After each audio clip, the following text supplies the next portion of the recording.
the show. But let's talk about the broader consumption theme, and who better than Milind Karmarkar himself here in the studios to highlight what he's making of the consumption, how India is consuming, and within that, what is a good investable opportunity. Milind, great to have you today in the studios. Thank you, as always. Thank you for having me. So tell us, how is India consuming now? With so much of advent about what health food, nutrition, what all of it is going to look like, and so much technology now at play. Yes, so whenever I talk to these companies, especially on the retail space, most of them are using technology to, improve their, let's say, profitability, or also trying to get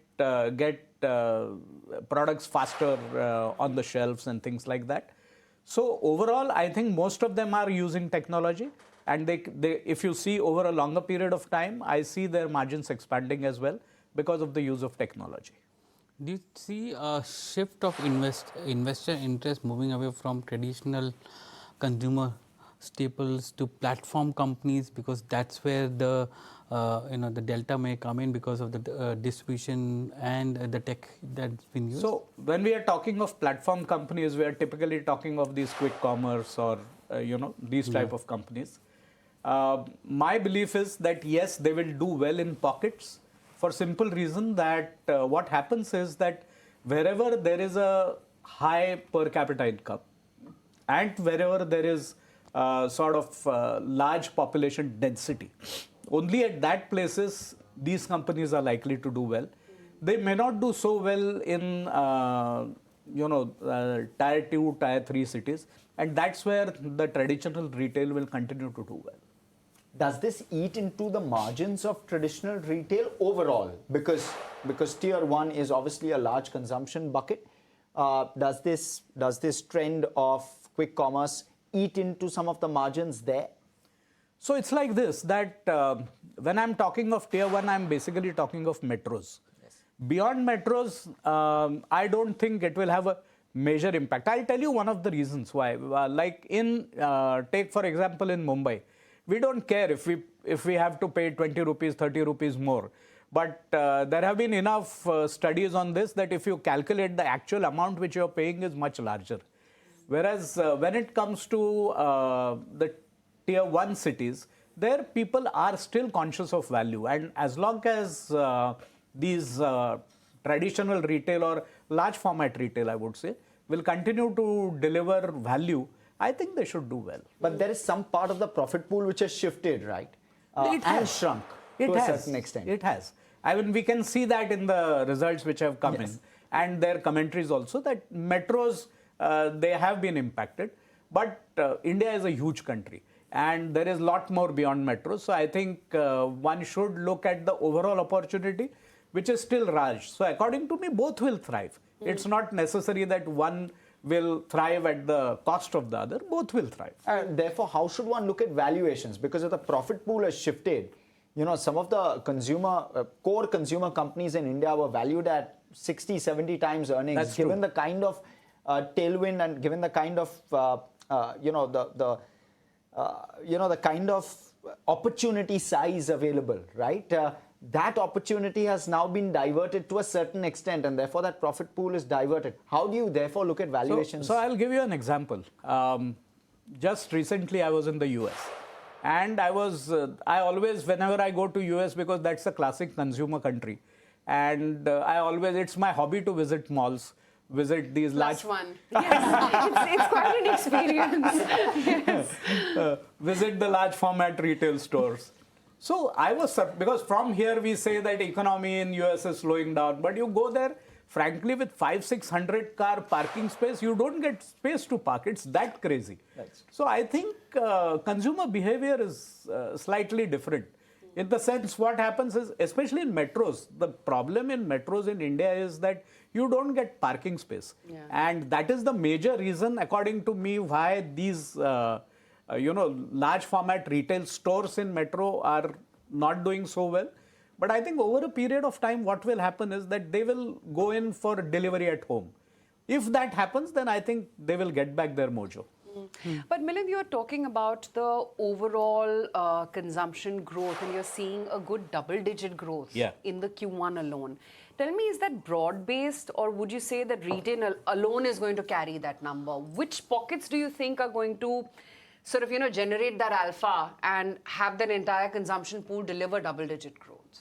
So, of course, retail will be the leader because we have seen that, again, going back to history, we have seen that in US, when in the early 70s, it was typically the fast-moving consumer goods or consumer staples which were doing well.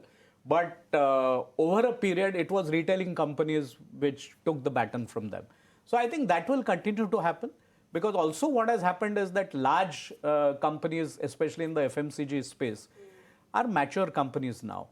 Their products are available everywhere. So that is the reason the kind of growth which we have seen earlier may not come in.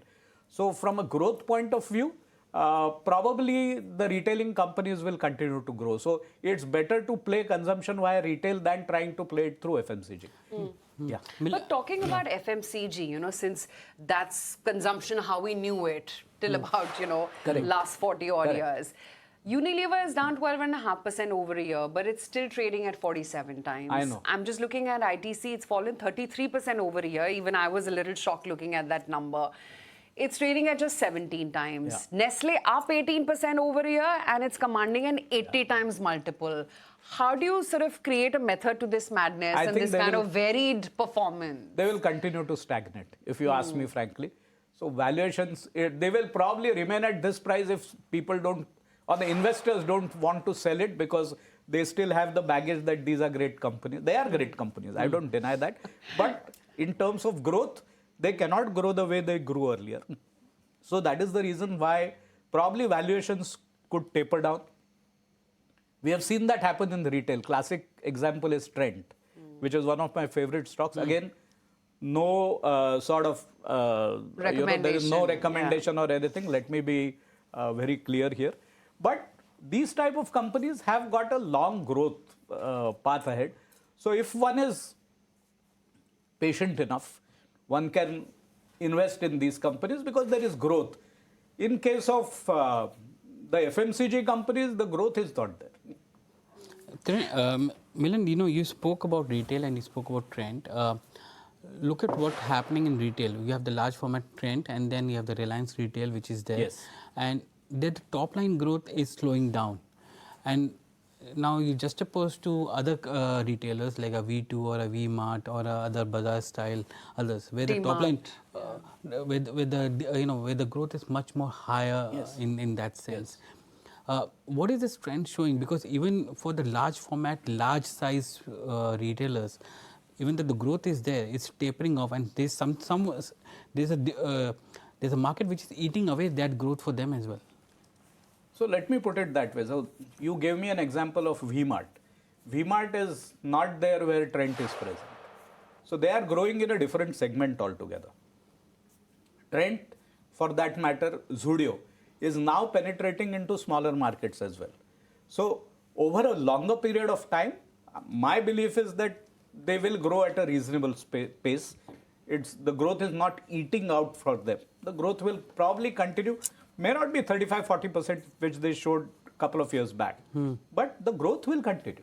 But for the street, even if a 25% growth is not there and it comes to 20%, you see a sharp, punishment for the stock. Okay. So let me put it this way. Between 2000, if I am not mistaken, between 2010 and 2015, Trent did not go anywhere. 5 years. Market doubled.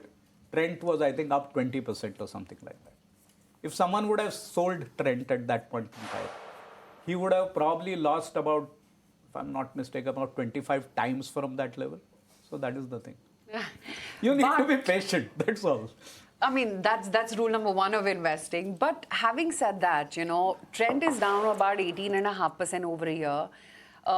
It is one of your top picks. One has always known that, but it's still trading at 91 times earnings. How do you justify that multiple? There are 2-3 things to there.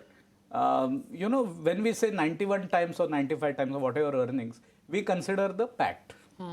Now, if you go and study in detail, you realize that because of Ind AS, there is a lot of sort of additional depreciation and additional interest which comes in. So that is the reason why it looks that it's trading at a very high multiple, but which is not true. So one will have to go through the cash flows, one will have to analyze it. That is the reason most of the people value it on EBITDA basis. But then that's a comparative valuation for across all retailers, right? I mean, it's not just for Trent, but for other retailers also. Exactly. They face So all the of them India are trading at a high. So you have to take at some base for each of them and then look at the valuation. No, absolutely. I don't deny that. I don't deny that the valuations are pretty high. But it's like this, that if you think that Trent can grow, say, maybe 20% year on year for next 15, 20 years, then look at the kind of numbers which it can throw. Milind, what about good old Titan? I mean, is that growth still worth chasing? Or would you say that there are other smaller jewelry retailers you could bet on? So all the jewelry stocks, I think I'll wait for a couple of more quarters. And I'll tell you the reason for that. If you see the kind of growth which they have shown is all because of gold. You adjust for gold prices and you will realize that the growth is not what they are showing. Even for this quarter, if you adjust for gold prices, the growth is hardly 10-11%. So that is the reason why I said I'll wait for 2 quarters when the gold prices now and gold prices YOY basis, if you see, they will come in line and we'll see at that time how they are trading. If they continue to deliver growth and if the volumes go up, then I think one can look at investing in them again. Milind, but someone could argue that 2 years ago when the growth was high for them, at that point in time gold prices were not so high and they were earning from the operations. Now a large portion of their sales is through exchange and they are only earning the making charges. Correct. Which is there. Correct. So if gold prices are going to go down from now, the operational metrics improves for them, and that's how you are saying that it's going to be. That's right. And there you will figure out who's the man. Because what happens is that the top line growth comes from gold price. It's as simple as that. Milind, sorry, I'll come back to value retail and retailers, right? When you're very difficult to get out of that discussion. No problem. With regard to Trent, right? So I was just looking at the numbers. Does around 3,800 crore of EBITDA, 1,700 crore of tax, and approximately 1,300 crore of depreciation. Yeah. So around 3,300 crore EBITDA plus debt less tax. Yeah. Broadly, that's the number I'm working with. Yeah. And it trades at around 1.5 lakh crore. Yeah. Now, when I'm comparing that with some of the other value retailers, 25% growth, lower multiples when I'm looking at market cap to EBITDA, lower multiples. Do you believe that those could have longer runways and offer far better value? So we own both. Let me put it that way. We own both. It's not necessary that we only own Trent. Over a period, we have bought it to other value retailers as well. Coming to Trent, one particular thing which people miss is the Star Bazaar piece. Okay. Which can be very big. I'm not saying that it will scale it up much, and it's not. They have not. I agree. They have not. But the opportunity still lies. They have got, let's say, Tesco as their partner there. Yeah. So it's not difficult for them. But this argument has been going on for a decade or more, right?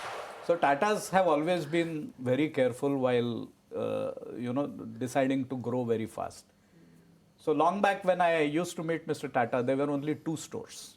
And when I used to ask him how large you can become, he used to sell 90 stores across India. And I used to think, wow, that's 45 times. Today they are adding 200 stores every year. They did grow very slowly. In fact, people were disappointed sometimes because they didn't used to add any stores. So they are very careful while investing. So that is how they are. So when they think that they have got the business model right, I believe that they will scale up fast. They have said that in their annual report as well, I think. On the overall market, Milind, it's become, there's been a lot of sector rotation. Yeah. You're known for investing in 20, 25 companies over 25 years. Yeah. How are you dealing with this kind of sector rotation, this kind of FOMO? That's how he's dealing. Just those 25, don't bother about the rest of the market. I mean, outside of the fact that your buy price on some of these may be really low, but I'm talking about the fresh money coming in. Okay. So, over the last 3-4 years, we have invested in power. But in power, we have invested in power in ancillaries. They have done very well for us. Yes. We have invested in defense. They have done well for us. But let me tell you one thing, whether it's power, whether it's defense, I don't know, it's a new animal altogether. But when it comes to power, we have seen that earlier between 2003 to 2008, when most of these infrastructure companies went through the roof, 50 times, 60 times, and after that they stagnated because these are completely dependent on the economic cycles. So I know that they are not the stocks which I can hold for 20 years, 30 years. So we keep booking profits whenever we think that it has gone beyond a certain level. Like even for Trent at 8,000, we did book profits. It's not that we just kept it holding. So, like consumption, where else do you see these structural stories in the India, which is very fast changing? So now? when I say consumption, as I always say that it's not necessarily retail or FMCG Sure. alone. Yeah. It's pharmaceuticals, which can be pretty interesting. We are looking at pharmaceuticals as well. Hospitals, we are invested in hospitals. That's another space where, rather than consumption, I put it rising per capita income. So that is where hospitals also come in. Banking and finance should come in. We have been underperforming. Let me be very frank. For a long period of time, because we have been invested in private sector banks. So we have So underperformed. the entire street is getting it wrong, right? Yeah. So I don't know. At least I have definitely got it wrong, but I continue to hold. I have not sold anything. No, but then you're not getting it wrong. When you're just playing the patient game, right? I don't know if you're calling it too early that you've got it wrong. No, give us a sense. Yeah. So I still believe that, because if you see the credit growth which has happened in last, you can definitely see from 10% in July last year, I think 9% or 10%. It's moved almost to 18%. 18%. So things are changing definitely. Keeping my fingers crossed. What will lead to that trigger? PSU to private? Because right now it's all about private to PSU. Even yesterday we saw. Yeah. So what we are betting on is retail finance, because it's aspirations. So as your per capita income grows, your aspirations grow far higher than that, and that is the reason why there is basically demand for retail credit, and that's what we are betting on. That's why we are into private sector. One of the reasons for that retail thing was the unsecured growth, which has been curtailed. Do you think Yes. unsecured will come back in that sense? I think RBI will continue to be slightly strict on that, and I don't see, because in fact, if I'm not mistaken, even the credit growth, credit card outstanding has also started coming down, which is good according to me. So basically, then you're saying that the retail growth will be majorly led by only secured lending, which is there. That's right. And that will be very slow lending, which is not going to come in. The discretionary spend or the unsecured spend for consumers is not going to come. So I don't think consumer, discretionary spends, when it comes to it, will, leave aside the apparel and these things, but no one takes loan. But I've seen in US people taking credit card loans for that as well. Really? But that's not true in India. So India, typically people take loans for white goods. People take loans for, which are short-term loans actually.